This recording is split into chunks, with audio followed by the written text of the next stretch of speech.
Entregamos nossas vidas a Ti, Senhor. Nessa manhã, manhã da Tua glória, da Tua presença.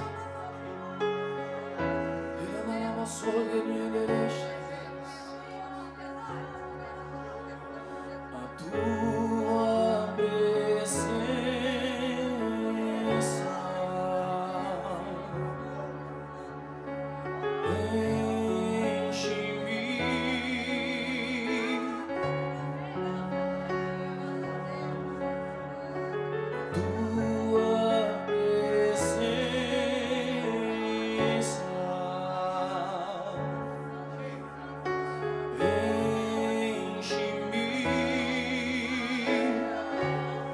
deixa Ele te encher nessa manhã um pouco mais. A Tua presença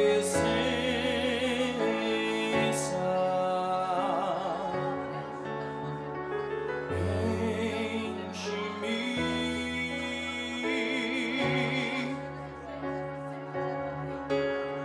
A Tua presença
Jesus.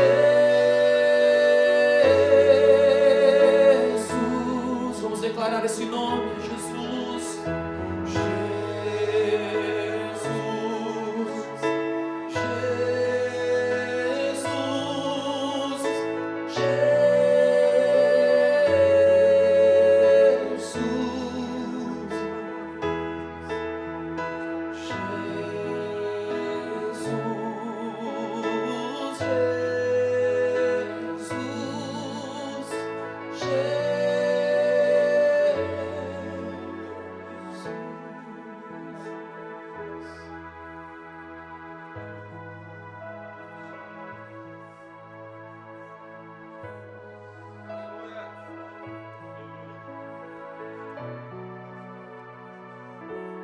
Nesta manhã nós nos apresentamos ao Senhor como um vaso vazio, como um recipiente carente de ser cheio pela Tua glória, pela Tua presença. Senhor, nós sabemos que tudo que nós precisamos está em Ti, vem de Ti. E é por isso que clamamos nesta manhã: enche-nos, Senhor, enche-nos. Enche-nos, Senhor, enche-nos, Senhor. Enche-nos, Senhor, enche-nos, enche-nos. Por favor, por gentileza, enche-nos, Senhor Deus. E se já estamos cheios demais, nós decidimos nos esvaziar na Tua presença. Estamos cheios de conceitos, estamos cheios de prepotência, estamos cheios e nosso vaso está cheio para não caber mais do Senhor. Nós nos esvaziamos porque precisamos ser cheios do Senhor, cheios das virtudes que estão no Senhor. Por isso, Senhor, nesta manhã, enche-nos de fé, enche-nos de amor, enche-nos de esperança, enche-nos, Senhor, enche-nos de fé, enche-nos de amor, enche-nos.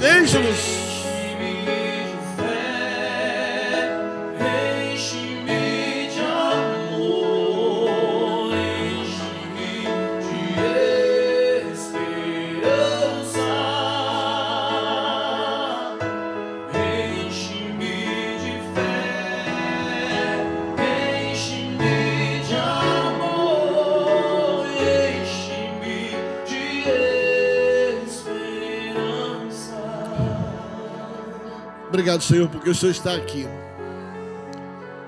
E eu sei que esta é uma manhã aonde o Senhor vai afinar a nossa audição com a Tua voz. Obrigado, Deus, porque a Sua voz, ela tem liberdade para falar ao nosso espírito nesta manhã. E nós declaramos que nós somos uma terra preparada, fértil, para que a Tua voz hoje, sendo ela liberada e recebida por nós, ela encontre um lugar onde ela possa prosperar, onde ela possa edificar, onde ela possa corrigir, onde ela possa nos alinhar. Fala conosco mais uma vez, também através da Tua palavra. Senhor, a Tua palavra é a verdade, a única verdade. E é por causa desta verdade que nós somos transformados. Por isso, nessa manhã, não poupe palavras. Não poupe palavras. Espírito Santo, Tu tens liberdade para mudar a programação que está prevista. Fala conosco. Mais uma vez, em nome de Jesus. Aleluia, amém. Glória a Deus, amém. Glória a Deus. Vamos tomar nossos lugares? Deixa eu pedir a gentileza, vamos nos concentrar aqui no meio, aqui, ó. Vamos nos concentrar no meio, fica mais fácil para virar um pouquinho menos. Se a gente puder nos concentrar nessa fileira, seria bom. Obrigado.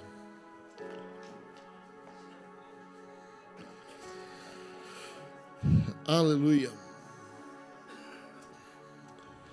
Bom dia, queridos. Aqueles que eu ainda não conheço, Meu nome é Djalma, eu pastoreio uma igreja em São Paulo chamada Verdade e Vida. E é uma grande alegria poder estar aqui dividindo a palavra do Senhor com vocês. Eu quero começar fazendo uma declaração.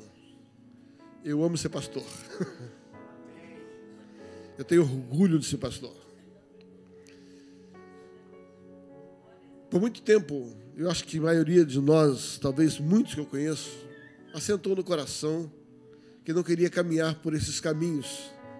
E ontem, conversando com alguns irmãos, eu dizia assim, o que me impressiona em Deus é que Deus é especialista em arrumar o que está bagunçado e bagunçar o que está arrumado. Eu era um cara arrumadinho demais. Eu era um cara organizado demais. Eu tinha todo um projeto de vida. E dentro do meu projeto de vida, o ministério pastoral não cabia nesse projeto. Servir a Deus cabia no projeto. Servir ao corpo de Cristo cabia no projeto. Mas o ministério pastoral não cabia dentro desse projeto.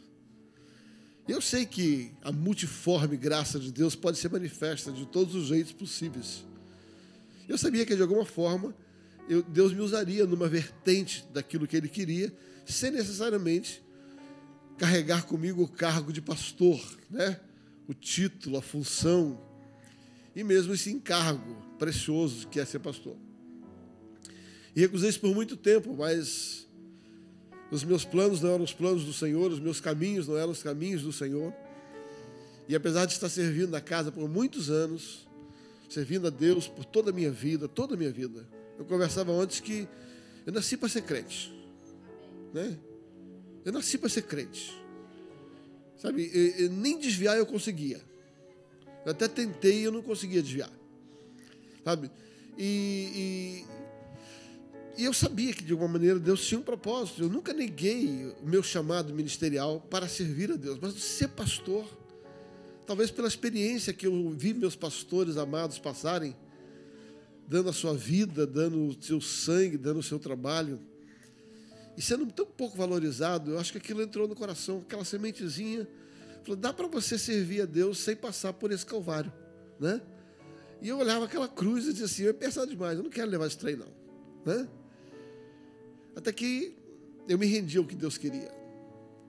E hoje, de uma maneira toda especial, eu amo poder chegar em público e declarar, eu amo ser pastor. Eu amo ser pastor. Um dia, nós estávamos na unidade ministerial, num tempo de glória em São Paulo, na igreja do pastor Jamal, e eu tinha pedido a palavra a Deus, Deus me levou para aquele texto onde os irmãos de José chegam no Egito, e Faraó chama os irmãos de José, faz aquela recepção, e ele faz uma pergunta, e aquela pergunta calou muito forte no meu espírito.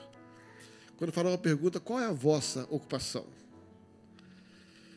E eles respondem assim, a impressão que eu tive é que o orgulho com que eles responderam aquilo, eles dizem, nós, bem como nossos pais, nós somos pastores. Quando você entende o contexto que envolvia essa resposta, você vai entender a importância dessa resposta. No Egito, pastor não tinha valor. No Egito, pastor não prestava. Pastor é aquele que conduzia um rebanho que estragava o campo. Então, pastor era um subemprego. Você não tinha o que fazer, vai ser pastor de ovelha. Sabe, você não tem nada melhor, você não tem formação, vai ser pastor de ovelha. No Egito era essa a cultura do Egito. E quando você chega diante da maior autoridade daquela nação, e ele pergunta qual é a vossa ocupação, eles não se contentam em responder, nós somos pastores. A impressão que eu tenho é que eles batem no peito e dizem assim, nós, bem como nossos pais, usando a minha imaginação santificada, acrescentando no texto aquilo que não está ali, eles dizem assim, nós temos orgulho de ser pastor. Nos dias de hoje, onde tantos pastores têm, infelizmente, comprometido a pessoa, a função pastoral, através de atitudes comprometedoras. E eu sei que Romanos 14:12 é uma verdade. cada um vai dar conta de si mesmo a Deus, é problema de quem está fazendo mau uso da função, né? Mas eu vejo muita gente, às vezes, se escondendo disso, e Deus me tirou de trás das malhadas, de trás das pedras, literalmente, para me trazer ao pastor. E hoje eu tenho certeza que essa é a melhor opção que Deus podia ter me dado. Então, estar aqui, de uma certa forma, introduzindo uma palavra nesse contexto de liderança, né? Que é o propósito do Tempo de Glória e mais a unidade ministerial, é uma unidade entre líderes, é não só ministrar o avivamento, o fogo através do Tempo de Glória, mas ministrar palavras de edificação ao nosso coração como líderes em exercício ou em formação. Né? Eu sei que aqui nós temos algumas pessoas que já estão exercitando o ministério em liderança, existem outras que estão sendo despertadas, estão em formação para isso. Eu quero dirigir uma palavra hoje voltada a isso, entende? A esta questão do ministério. Eu quero conversar um pouco com você a respeito de um dos personagens talvez mais pregados na Bíblia depois de Jesus, chama-se Davi. Abra sua Bíblia em Atos capítulo de número 13, por favor.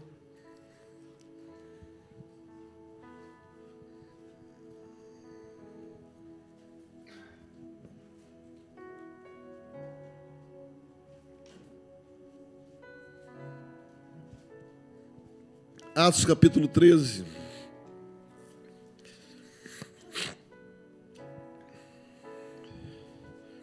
Versículo 21 diz o seguinte: e eles, Atos 13, 21, pediram um rei, e Deus lhe deu Saul, filho de Quis, da tribo de Benjamim, isso por um espaço de 40 anos. E tendo tirado a este, levantou-lhe o rei Davi, do qual, dando testemunho, disse: achei a Davi, filho de Jessé, homem segundo o meu coração, que estava disposto a fazer toda a minha vontade. Na verdade, o que esse texto retrata é uma transição histórica. Aqui está contando um pouco a história da nação de Israel. E nesse exato momento ele conta a transição dos juízes para com a nação passando a ter os seus reis. E você conhece a história ali em 1 Samuel, no final dos juízes. A Bíblia diz que nos juízes, porque cada um fazia o que queria, era a função de não ter um governo sobre eles. E eles pedem então, Eli era o juiz sobre a nação de Israel. E naquele tempo, eles pediram um rei, e Deus deu um rei. Quem deu um rei foi Deus. Eu vou explicar, quem deu Saul foi Deus. Não foi o povo que escolheu Saul, foi Deus que deu Saul. Tá? A Bíblia diz em Romanos capítulo 13, versículo 1, que toda autoridade é estabelecida por Deus, não há autoridade que não venha dele. Então, ou seja, é Deus que coloca aquela pessoa na posição de autoridade. A gente pode até achar que escolheu ela, mas quem colocou ela lá foi Deus. Então, na verdade, bom ou ruim, é Deus que governa o coração do rei, é Deus que governa o coração da autoridade. E o povo pede um rei, e é interessante você pensar na vida de Saul. O que eu acho interessante na vida de Saul é que Saul é o tipo da pessoa que começa bem e termina mal. É o tipo do líder que começa bem, mas termina mal. Quando você olha a história da escolha de Saul, você vai entender que Saul não ostentava estar nesse lugar. Saul não havia pretensão de ser rei. Pelo contrário, a Bíblia diz que ele era um bom filho. E está muito claro. Porque quando a jumenta do seu pai fugiu, ele se prontificou a ir buscar a jumenta do seu pai. Lá pelo meio do caminho, ele tinha uma consciência de preocupação. Ele não era aquele filho que chegava às 4 horas da manhã e papai que se vire. Ah, mamãe é preocupada demais, desencana, sabe? A Bíblia diz que chegou um tempo que ele viu que estava ficando tarde demais. Ele chega para o rapaz que estava com ele e falou assim, vamos embora para casa, porque daqui a pouco Papai, em vez de ficar preocupado com a jumenta, está preocupado comigo. Então, Saul tinha algumas características muito interessantes, né? Saul era um homem que, por exemplo, embora ele não tinha algumas atitudes corretas, mas ele tinha um entendimento correto do mundo espiritual. Quando aquele rapaz falou, tem um vidente aqui, vamos falar com ele. Aí Saul falou assim, não, rapaz, não se chega diante de um homem de Deus sem honra.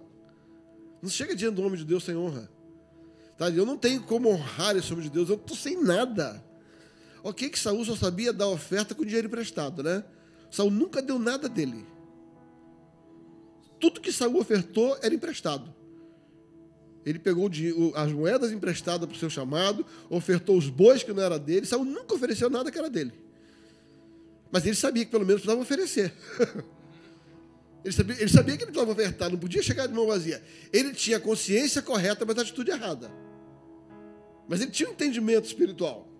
Ele falou, não posso chegar diante do profeta com a mão vazia. Entenda, eu estou contextualizando o lado bom de Saul. E Saul chega lá e tá bom, vamos lá constar. Quando chega lá tem aquela mesa preparada, né? E aí eu vou afirmar algo que não está na Bíblia, mas esses dias eu estava pensando sobre isso. Queridos, eu tenho a impressão que foi Deus que deu um susto naquela jumenta. Não foi a jumenta que fugiu. Foi Deus que deu um susto na jumenta. E outra coisa, eu acho que foi Deus que escondeu a jumenta para Saul não achar. Por que eu posso afirmar isso? Porque quando Saul se encontra, a Bíblia diz que a jumenta já estava na casa do pai de novo. Sabe o que eu descobri, queridos? Que muitas vezes a gente sai atrás das jumentas e encontra um chamado. Sabe por quê?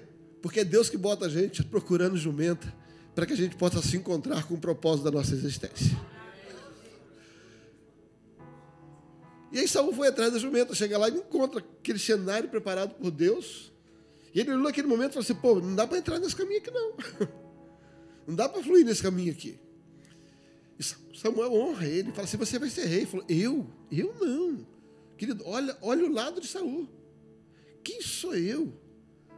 Olha meu povo, meu pai, a menor tribo.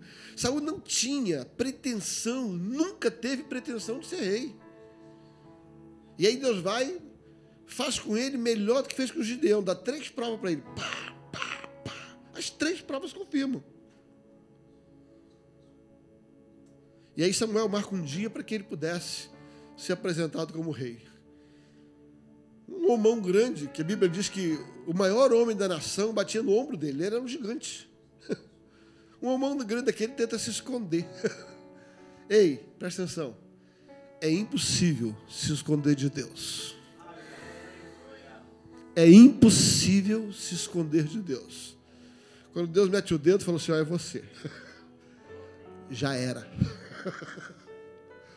Ou você entra nesse fluxo, cara, ou você está na água. Entendeu? Quando ele mete o dedo, diz assim, é esse mesmo, é ele. E Deus tinha decidido colocar a mão sobre a vida de Saul. E desse dia foi Deus que escolheu ele. Entenda toda a trama celestial que conduz Saul até o trono. Saul foi um homem que começou bem. O problema é que ele terminou mal. E esse para mim é um grande problema de liderança. O problema não é como nós começamos, queridos. O problema não é o que você fez até chegar no ministério. Porque tem histórias escabrosas. Ontem, vindo no caminho, eu estava ouvindo algumas histórias. Tenho trabalhado com o pastor Paulo mais de perto, há mais de um ano. E cada história do passado dele é arrepiante. O problema não é como você começa. O problema são 2. Primeiro, o que você faz depois que você tem um encontro com a voz de Deus, com o seu chamado. Segundo, o que você faz depois que você está no seu chamado. Tem muita gente querendo entrar no chamado, mas não consegue entender o peso do chamado, a responsabilidade do chamado.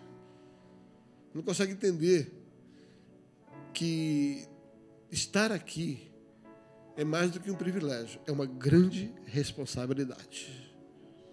E muito maior do que a maioria de vocês podem imaginar. Estar nesse lugar é alvo de temor. Isto não é brincadeira. Tem gente que está brincando de ser líder. A Bíblia diz: quanto mais lhe é confiado, mais lhe será cobrado. Então, que bom se você ostenta o ministério ou já está nele. A Bíblia diz: boa coisa você deseja. Mas não entra nesse negócio enganado, não. Não entra nesse negócio achando que vai ser festa, farol. Não pensa que ser líder é usar o microfone. Isso aqui é só a cerejinha do bolo. Se eu pudesse definir o que o meu Senhor Jesus definiu, ser líder não é receber atenção. Ser líder não é receber expectativa. Ser líder não é receber, ser líder é dar. Ser líder é renunciar. Ser líder é servir. Se você não nasce para servir, você não serve para viver. Aquele que quer ser grande, sirva. E só tem um jeito bíblico de ser grande: é sendo fiel no pouco. Porque foste fiel no pouco, é sobre o muito que eu te colocarei. Não tem outra fórmula. Não existe outra forma bíblica de você colocar lugar. Conversa com as pessoas que Deus tem usado de maneira séria nesse tempo, e você vai descobrir que são pessoas que aprenderam a servir, aprenderam a ser segundo, a ser terceiro, a ser quarto, e o fizeram com alegria. Porque o apóstolo Paulo diz assim: em nada eu tenho a minha vida por preciosa. Em outras palavras, significa: a minha vida não vale nada se eu não cumprir a carreira que me foi proposta com alegria, prazer. Pastor, eu fui chamado para pregar, eu estou limpando o banheiro hoje. Faça com prazer. Seja o melhor faxineiro, limpador de banheiro possível. Este prazer, esse coração que faz isso. O problema, queridos, não está como nós começamos, ou de onde nós viemos. Está o que nós fazemos quando nós começamos e como nós terminamos.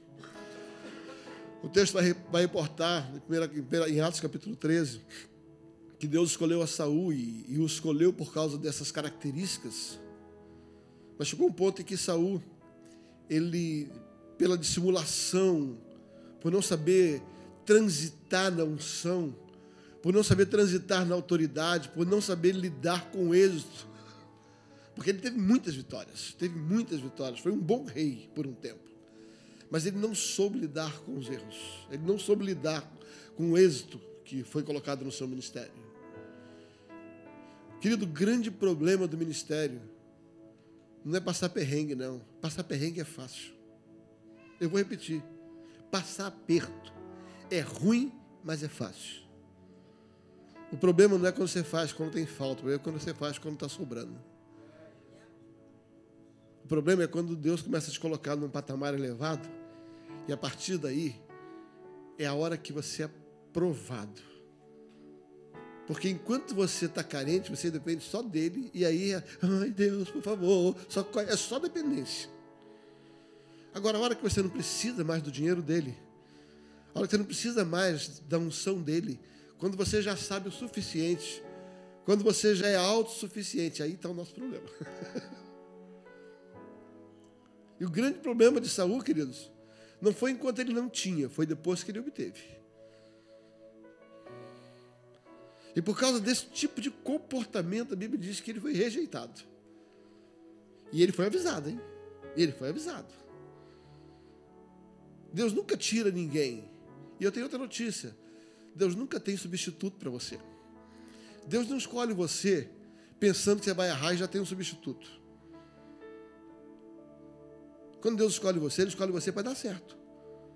Ele escolhe você porque você tem tudo para dar certo.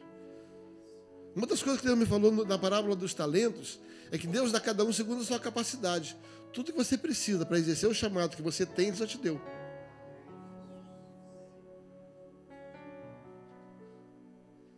Você não precisa fazer muito esforço para agradar a Deus. É só fazer bom uso do que Ele já te deu para fazer, o que Ele chamou para fazer. E Saul não soube lidar com isso. Ele não soube lidar com a capacitação que Deus deu para ele. Ele pegou aquela capacidade e começou a usar da maneira que ele queria, do jeito dele, da forma dele. E Deus não tinha substituto para ele. Eu vou provar para você. A Bíblia diz que quando Deus chama Saul, ele diz assim, ó, se você for fiel, você será rei, seu filho será rei, e da sua descendência nunca será tirado o reinado, mas se você for fiel. Deus faria uma promessa e voltaria atrás. Quando Deus chama Saul e diz assim, eu vou perpetuar o reinado da tua família, dependendo do seu comportamento, ele estava falando a verdade. Então Deus não colocou ele dizendo assim, ele vai errar. E aí eu já tenho aqui um regra 2 para ele aqui, ó. Ei, quando Deus chamou para fazer o que você está fazendo, Ele conta que você dê certo. Ele não está colocando já um regra 2, ele não tem uma reserva à altura se você der errado. Ele acredita que você vai dar certo. Sabe qual é o grande problema, queridos, quando nós não somos fiéis com o nosso chamado? É que, além de não nos amarmos e perdermos o chamado, nós prejudicamos toda a nossa herdade. Todo mundo que está abaixo da gente é eliminado por causa da gente. Ei, meu Deus do céu. Se você não ama você o suficiente para ser fiel, ama seus filhos.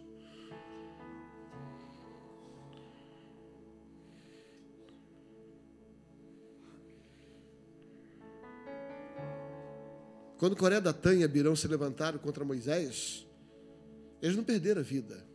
Eles perderam a vida, seus filhos, suas mulheres e seus gados. E a exemplo de Saul, Coré foi avisado. Quando eles entram em rebelião contra Moisés, Moisés chama Coré ainda, depois de toda aquela rebelião, fala assim, Coré, rapaz, presta atenção. Será que você não acha que é muito Deus te ter eleito como levita entre os seus irmãos? Por que os tenta ser sacerdotes? E Moisés ainda tenta avisar ele para não errar. Gente, tem gente que prefere ser governador de Sergipe do que prefeito de São Paulo. Porque vale o título. O que você administra no estado de Sergipe é 1/3 do que você administra numa cidade como São Paulo.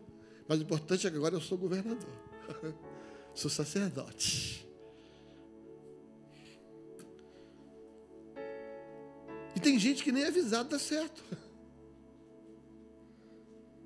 E ele foi avisado. Chegou uma hora que Deus falou assim, ó, esquece, eu já arrumei alguém melhor do que ele. Eu já arrumei alguém melhor do que ele. Só que aí Samuel administra, né? Samuel administra aquele desafeto. Samuel ainda tenta segurar Saul por um tempo, até que 1 Samuel capítulo 16,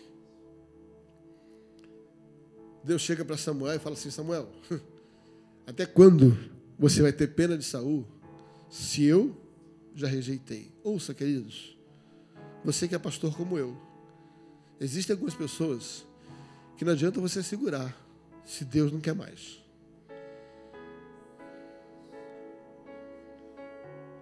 Cuidado. Você não é melhor do que Deus. Você não tem um discernimento melhor do que Ele. E por mais que você ame algumas pessoas, não tente segurar aqueles a quem Deus já rejeitou. E eu estou falando isso e tenho autoridade para falar. Está aqui meu amigo de 20 e tantos anos. E ele sabe disso. Eu sou ruim de largar o osso. Um dia, usando um pouquinho a liberdade da nossa amizade, um dia o pastor Jamal chegou para mim e falou a respeito de um dos pastores que estava comigo, falou, Djalma, cara, desiste desse cara, esse cara vai dar certo não, cara. Está anos tentando investir. Eu falei, não, pastor, vai dar certo, pastor, vai dar certo, vai dar certo. Todo mundo dizia, esse cara não vai dar certo. Esse cara não vai dar certo. Eu gosto de investir em gente. Mas eu não sou melhor do que Deus. Eu não tenho discernimento melhor do que Deus. Deus chega para Samuel e fala: Samuel, eu tenho alguém melhor do que ele. Querido, por que melhor? Por que melhor? Porque uma das características em Davi é que Davi foi um homem que começou bem e terminou bem. Não significa que ele não errou no percalço da sua jornada. Não significa que ele não teve seus deslizes. Mas eu gosto demais ali em Reis, quando a Bíblia diz que Deus não imputou a Davi pecado a não ser a morte de Urias. Ué, mas ele caiu com Betseba, ele fez um censo fora da hora. Ele cometeu alguns erros. Mas a Bíblia diz que o único pecado que Deus imputa sobre Davi é a morte de Urias. Sabe por quê? Porque para Deus existe diferença entre o pecado involuntário e o pecado programado. A queda com Betseba foi um deslize. Foi um momento onde ele vacilou, estava frágil, estava fora do propósito, tinha que estar na guerra, mas estava em casa. Fica enxergando o que não devia enxergar, em vez de passar rapidamente o canal ali, né? Viu aquela moça bonita lá, em vez de passar o canal para outro, ver um telejornal, decidiu ficar vendo aquele negócio da internet, ao vivo e a cores. Né? E aquilo foi entrando do olho para o coração e já era. Né? Mas quando ele viu que ele tinha errado, ele começou a tramar. Se existe um pecado, que esse é um pecado complicado, é aquele que é programado, tramado. Aquele que diz assim: eu vou trazer o Urias, ela está grávida, ele deita com ela, isso vai resolver, aí vai estar o do Urias lá, Deus vai e fala assim: Urias, Deus tira a sede sexual de Urias. Bota em Urias um coração reto, porque ele não podia deitar aquela mulher, senão Davi ia sair ileso daquele negócio. E Deus queria tratar Davi. E você conhece a história, ele vai, trama, ele não entra, chega e manda uma carta para Joabe, diz assim: bota o cara na frente da guerra e mata ele, que senão eu estou roubado. A Bíblia diz: esse pecado Deus imputa sobre ele. Aquele programado, aquele maquinado, eu vou derrubar aquele líder, começa a falar daqui, começa a falar dali.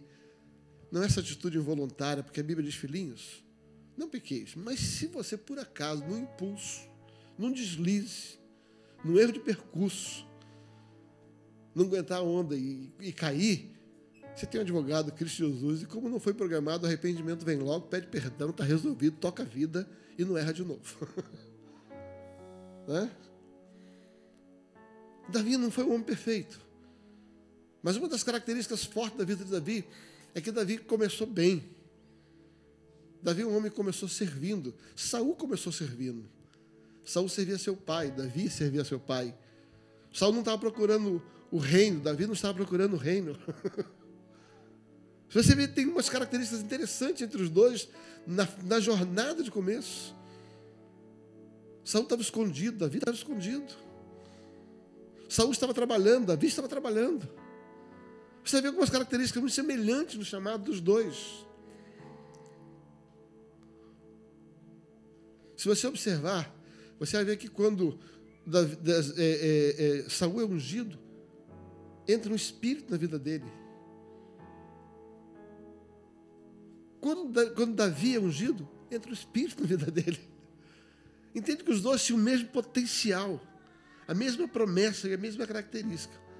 A diferença de um para o outro foi o que fez com a unção, foi o que fez com a autoridade, foi o que fez com o chamado.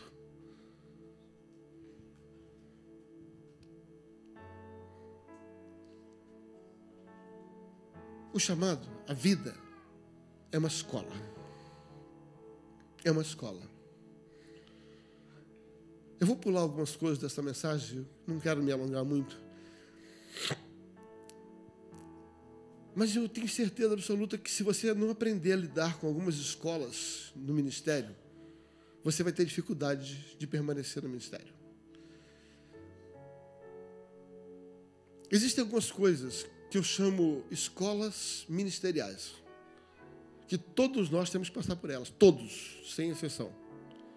Todos nós. E entre as muitas escolas de vida que Davi passou, existem 4 que eu gosto de ressaltar.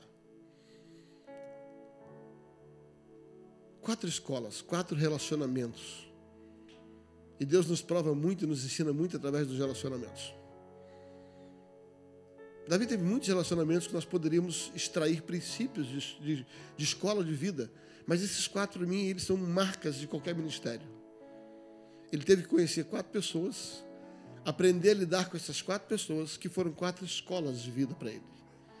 Entenda que 1 Samuel 16, Davi foi ungido rei. A Bíblia diz que o Espírito do Senhor entrou sobre ele. O Espírito do Senhor, sabe, a vida dele foi transformada, ele foi cheio do Espírito. Só que do dia que ele foi ungido, o dia que ele foi ungido rei, ele era uma promessa de reino, ele não era rei ainda. Existia uma autoridade para ser rei. Ele estava habilitado para ser rei. Ele tinha unção para ser rei, mas ele ainda não era rei. Eu diria que ele era um rei de direito, mas não era um rei de fato. Porque Saul ainda continuava no governo. Outra coisa, o que nos faz reis não é a coroa. O que nos faz reis são as atitudes. O que faz um rei não é ter uma coroa. O que faz um rei é o que ele faz com a coroa que está na cabeça dele.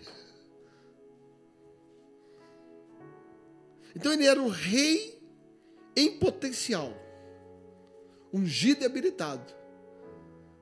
Mas é interessante que a Bíblia diz que depois que ele recebe aquele óleo sobre a cabeça dele, e que ele é ungido na presença de todo mundo,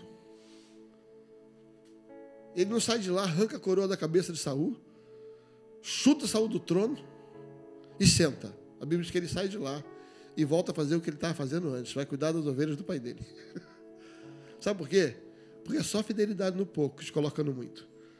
Uma coisa é a unção que está sobre a sua vida. Outra coisa é o processo para que essa unção se manifeste plenamente. E aí, por mais que você tenha uma promessa de governar, de ser a maior igreja dessa nação, se você não fizer fidelidade quando você é pequeno, você vai ser sempre uma promessa e nunca uma realidade. Porque antes de Deus te colocar lá em cima, Ele vai te colocar lá embaixo. Deus prometeu, eu vou dar uma terra para vocês, onde manda leite e mel. Mas primeiro eu vou levar vocês para o deserto, para provar e para ver no coração de vocês o que vocês vão fazer quando chegar lá. Deuteronômio capítulo 8, versículo 1 fala assim: eu vos escolhi. E fui eu que conduzi vocês para o deserto, para provar e para ver o que está no coração de vocês. E para ver o que vocês fariam, se mesmo na provação, vocês continuariam fiéis. Entenda que a terra prometida era uma verdade. Deus não ia retroceder. Mas existia agora um processo até que ele chegasse. Deus nunca nos chama para tomar posse da terra prometida sem antes passar pelo Sinai. Quando Deus diz assim, ó, eu vou levar vocês para uma terra, mas primeiro vai no monte me adorar. Todo mundo que tenta chegar na terra sem passar pela experiência com Deus e sem cumprir as normas de Deus, Sinai é isso, as normas de conduta de Deus. Você chega na promessa, mas você não sabe o que fazer com ela. E você se perde. Deus vai levar você onde Ele prometeu que ia levar. Deus vai me levar onde Ele prometeu que ia levar. Mas primeiro Ele tem que ir para cima. Ó. Conhecer Ele, conhecer as regras de como se comportar. Davi era um rei em potencial. Fala comigo, rei em potencial. Ele tinha uma promessa de Deus que seria rei. Só que ele volta para fazer o que ele estava fazendo. Vai lá cuidar do rebanho. Como diz os irmãos dele, no episódio de Golias, que vieste fazer aquilo, largando aquelas poucas ovelhas. O rebanho de Davi não era grande não, querido. Mas foi a fidelidade naquele rebanhozinho. Por causa de um pequeno rebanho. Quem falou isso foi o próprio irmão de Davi. Por causa daquele pequeno rebanho, Davi arriscou a vida lutando com o leão. Por causa daquele pequeno rebanho, Davi arriscou a vida lutando com o urso. Foi por isso que ele teve facilidade de lutar com gigantes, por causa de um grande rebanho. Porque quem luta por um pequeno rebanho está habilitado para lutar por um grande rebanho. Quando ele lutou com o leão e com o urso, foi para defender aquelas poucas ovelhas. É na fidelidade no pouco que você é colocado no muito. Davi é ungido rei, volta para casa. Agora começa a escola de vida dele, a escola ministerial. Escola de treinamento ministerial. Primeira escola que todo líder precisa ter. Todo Davi precisa de um Jonatas. Eu vou repetir. Todo Davi precisa de um Jonatas. Quem é Jonatas na vida da gente? Um amigo. Ei, presta atenção. Não seja louco de andar sozinho. A Bíblia diz que aquele que se isola se insurge contra a verdadeira sabedoria. Você precisa de amigos. E amigos que acreditam em você, que investem em você, que acreditem no seu chamado. Gente que é capaz de dar o seu próprio lugar, porque reconhece a unção que está sobre a sua vida. Gente que é capaz de dizer assim, ó, está aqui, ó. Toma meu cinto. Toma meu cinto. Toma aquilo que sustenta. Toma minha capa. Toma meu escudo. Jonatas chega e diz assim, cara, esse lugar é meu, por direito, mas eu reconheço que a unção que está sobre a sua vida é maior do que a minha. E por isso, eu vou lhe servir. Eu vou fazer tudo para você chegar aonde Deus quer que você chegue. Ei, você precisa de gente que ame você, que acredite em você, que sirva você. E que, se necessário for, dar o próprio lugar que lhe é de direito, porque é seu amigo. Tem pessoas que a gente encontra na vida que a gente olha assim e diz assim, meu Deus, o que eu vou fazer? Eu preciso dar o meu cinto para ela. Pastora Cleusa, por favor, isso é para você. É gente que faz diferença.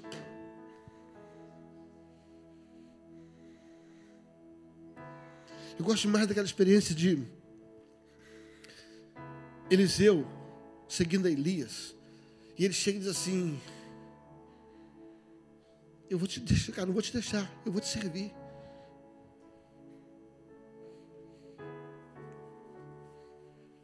Entenda algo. Em momento nenhum, Elias prometeu que ia dar o lugar dele para Eliseu. Você não vê isso na Bíblia. Elias sabia, mas ele não falou. Ele só falou, me segue. E você sabe muito bem que o discípulo, ele existia para servir o seu profeta. Quando você tinha uma caminhada de um profeta com um discípulo, ele só servia. Quando Elias falou assim, para de me servir, ele falou, não, cara, não vou parar. Não vou parar. Eu falei, então pede, o que você quer? O que você quer? Ele falou assim, cara, eu quero só o dobro do que você tem. E você pediu uma coisa muito difícil, mas é possível. Se você continuar me servindo, até eu alcançar o meu propósito. Presta atenção. Ali, a expressão é essa, se você continuar me servindo, até eu alcançar o meu propósito, até você ver que o meu propósito se cumpriu, aí você recebe o dobro do que eu tenho. Coisa assim, se você me vir subir, ali era o propósito da vida de Elias. Ele está dizendo assim, se você me ajudar, eu cumprir o meu chamado e o meu propósito, porque você me serviu contribuindo para que o meu chamado se cumprisse, aí você tem o dobro do que eu tenho.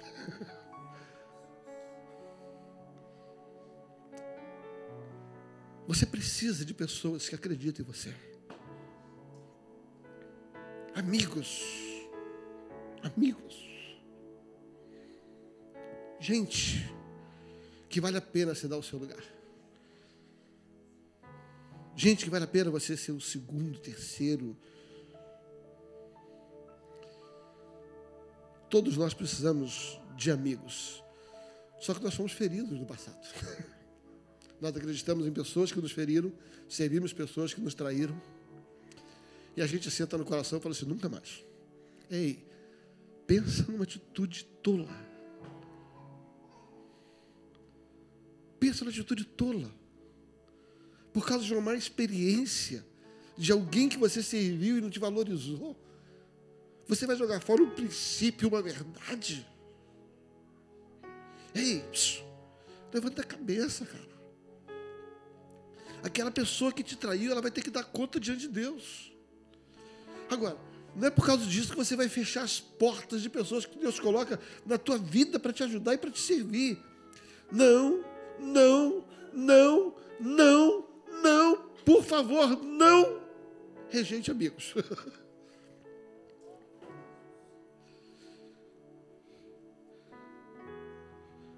Eu não tenho nenhum medo de colocar algo aqui publicamente, já coloquei isso em vários lugares no mundo inteiro.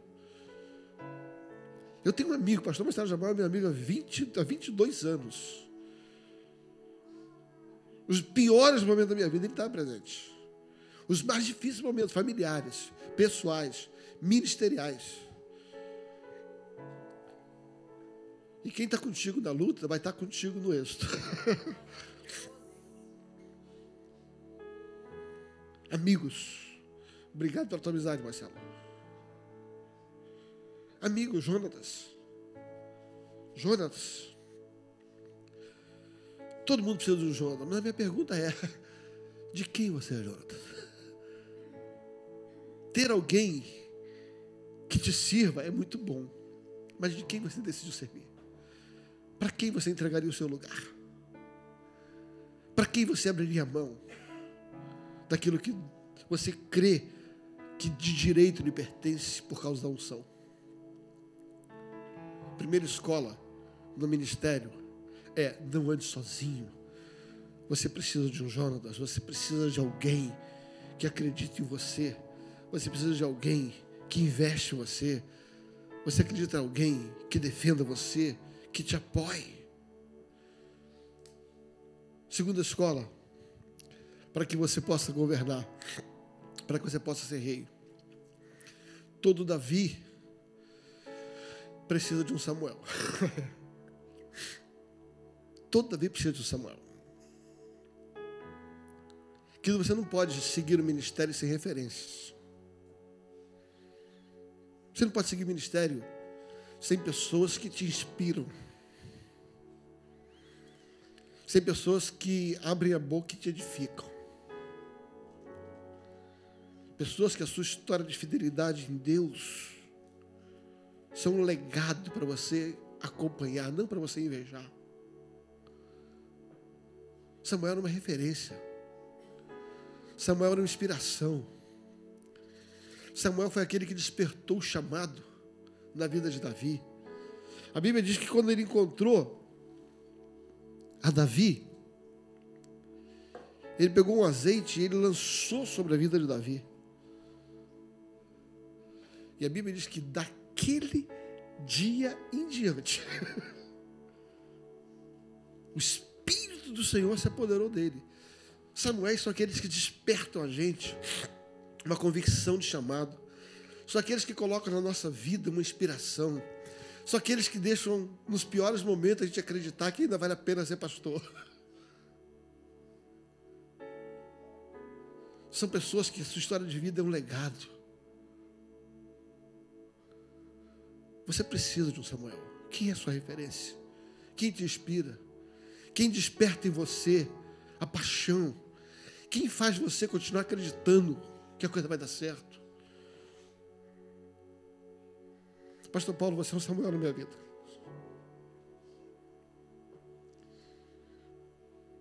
o seu legado, a sua história, a sua vida. É uma inspiração. Eu tenho alguns Samuéis. Não são homens perfeitos. Não são homens perfeitos. Você vai descobrir alguns percalços na vida de Samuel, que embora a sua palavra não tenha caído por terra, ele perde os filhos, o ministério, ele comete alguns delitos ministeriais, como qualquer pessoa. Agora, queridos, você não pode fazer de Samuel um modelo, Samuel é um exemplo. Sabe por que as pessoas abandonam tudo? É porque elas invertem, elas fazem homens de modelo. E modelo é Cristo. Modelo é Cristo. O modelo desse óculos aqui é o padrão. É o padrão. Cristo é o nosso modelo. Os homens são exemplos. Paulo chega para Timóteo assim: ser exemplo dos fiéis, e não modelo dos fiéis. Seja exemplo dos fiéis. Quando nós colocamos pessoas na posição de modelo, se elas erram, nós perdemos a referência. Nós perdemos a referência. Mas se colocamos os homens no lugar de exemplo, eles podem ser bons exemplos e nos ensinar através dos bons exemplos. Ou eles podem ser maus exemplos e também nos aprender através dos maus exemplos dele. Mas nós precisamos de um Samuel. Homens que nos inspiram, homens que nos colocam o ardor, gente que faz a gente acreditar que existe uma igreja vitoriosa, que Jesus vai buscar ela. Gente que faz a gente acreditar que em meio a tanta corrupção, tanta má notícia no meio evangélico, tem 7.000 que não se dobraram para Baal. Samuéis são importantes na vida da gente. Minha pergunta é: de quem você é Samuel? Pelo menos dos seus filhos você precisa ser Samuel. Pelo menos dos seus filhos precisam se inspirar em você. De quem você é exemplo? Quem inspira você? Quem olha para você e te coloca como um exemplo bom a ser seguido? Terceira escola. A primeira escola, você precisa de um amigo. Você precisa de um Jonatas, você precisa de um Samuel. A segunda escola. A terceira escola, todo Davi precisa de um Saul. Sabe por quê, querido? Saul é um mal necessário. Cara, Saul é uma bênção. Porque ele te ensina o que nunca fazer. Com Saul você aprende o que nunca vai fazer. Se você não passasse por alguns Sauls da vida, você cometeria os erros que Saul cometeu. Mas é exatamente porque você sofreu na mão de Saul que você olha e diz assim: eu nunca vou fazer isso. Eu nunca vou ser isso. Esse tipo de comportamento não cabe dentro do meu ministério. Sabe qual é o problema, querido? A gente encontra com Saul, a gente fica tão decepcionado que a gente quer desistir. Ei, presta atenção. Saul é só aquele que jogou fora aquilo que Deus quer dar para você. Eu vou repetir. Sabe por que Deus coloca a gente junto com Saul? Porque existe um legado sobre ele, que ele não soube fazer uso. E Deus escolhe alguém melhor do que ele, e é você. Agora, cuidado para não ser Saul na vida de alguém. Senão Deus tira da tua mão e bota na mão de outro melhor que você. Agora, por favor, você não vai desistir porque encontrou Saul. Olha para Saul e diz assim: esse tipo de negociador barato eu não vou ser. Esse cara sem critério, sem palavra, eu não vou ser. Querido, se eu mandasse você fechar os olhos agora e pensar no Saul que passou pela sua vida, você ia ficar depressivo. Eu tive o meu Saul.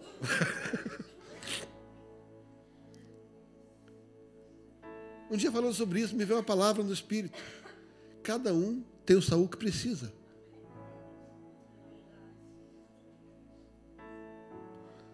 O meu Saul não serve para você, serviu para mim. escolas ministeriais. Eu quero concluir. Pastor Marcelo tem uma palavra para compartilhar conosco. Na trajetória do ministério,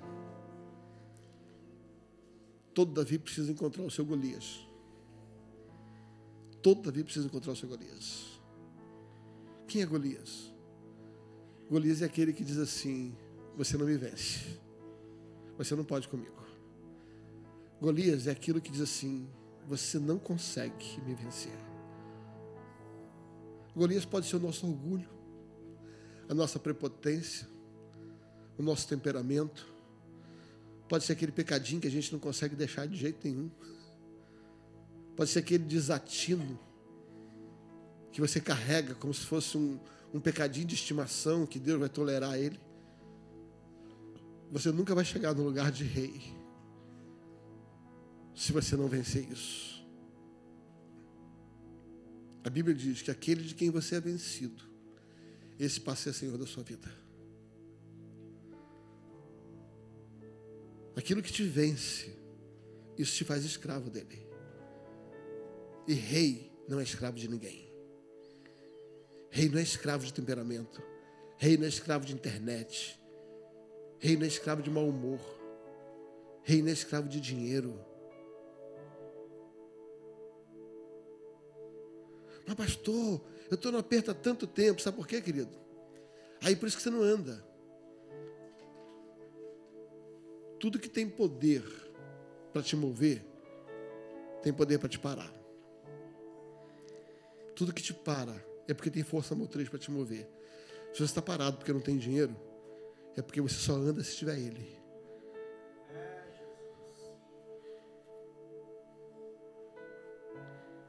Se você está parado porque ninguém está batendo tapinha nas tuas costas, você é um carente que só anda se alguém disser assim: que bom, parabéns, bela mensagem. Presta atenção, queridos. Saul, até encontrar Golias, era uma promessa. Mas o dia que ele matou Golias e trouxe a cabeça do seu Golias, o povo começou a dizer: Saul venceu milhares, mas Davi venceu a 10 milhares. Davi, até Saul, até Golias, era uma promessa. Mas quando ele vence o seu Golias, ele se torna uma realidade. Você só será rei o dia que você trouxer a cabeça do seu Golias. Aquele que afronta você todos os dias. Aquele que diz: você não pode comigo. Aquele que você já fez testemunho, aquele que você já fez oração, jejum. Aquele que você já fez tudo, voto, e nunca conseguiu vencer. Sabe por quê? Porque Golias não se vence com força humana. Golias, existe um personal trainer chamado Espírito Santo. É ele que te treina. Golias não se vence com armas humanas, mas com armas espirituais. Não são armaduras de Saul que vencem Golias. A pergunta é: quem é o seu Golias? Eu conheço o meu. E por favor, não olhe para o meu Golias, olhe para o seu Golias. Escolas de vida. A minha oração é como líderes em ação, ou líderes em treinamento. Você não despreze os pequenos começos. Lute para terminar bem. E aprenda com as escolas de vida. Deus abençoe.